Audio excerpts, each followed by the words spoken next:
Hello and welcome to our mini-series Behind the Spotlight. You are watching episode 4 and the final episode in our series. If you have made it this far, I just want to say a big thank you for indulging us in this project. We have had a lot of fun and I'm really proud of what we've managed to create. With that being said, I just wanted to start off by giving you a little insight into what a final stage fitting looks like at Gillie Jean King.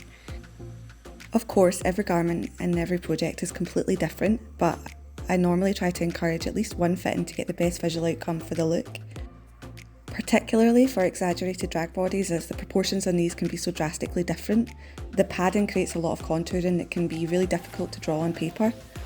And I think the more fittings a garment has, the more it has the ability to bring that wow factor, because the garment has been made exactly to that body and no one else's.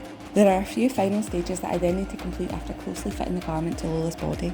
Once I know that all these elements are correct, I can then go back in and hem the garment, press the garment and complete all these finishing details. One of the very last stages for me with most garments is to add in the zip. I keep this to the end because having to go back in and remove the zip is a really laborious project and I would rather just get it exactly right first time. Here I've gone with a standard closed end zip for the centre back. Normally in dressmaking for the centre back seam you would put an invisible zip, but I find for quick changes and just for longevity and durability, I think just a standard zip works best here. I put this zip in 2 stages. I run a standard foot along the outer seam just to secure the fabric, and then I go back in with a single foot to get a more closely fitting stitch in so that the zip isn't so visible from the outside. And once I've done that, then I can finally go in and hem the collar. Doing these that way around means that I can tuck in the top of the zip and make it neat. So once all the sewing's done, I'll then go back in and just do some quality control in the garment just to make sure that all the threads are snipped off, nothing has been left hanging where it shouldn't have, and that everything looks perfect and is good to go for the client. I like to make sure that the inside of the garment is just as pretty as the outside.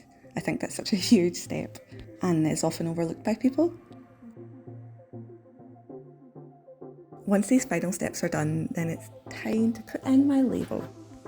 This is such a satisfying part for me, as it just always makes me so proud. Once every stage is complete, then it's finally time to send the garment off on its next adventure. I love seeing the garments exist in their final form. So to close everything off, I just want to say a massive thank you to Lola for commissioning this garment for me and to Serena TV for collaborating on this project with me. It wouldn't be what it is today without you. And lastly, thank you so much to you guys for coming along with us on this journey. That's all from me. Lots of love. Bye!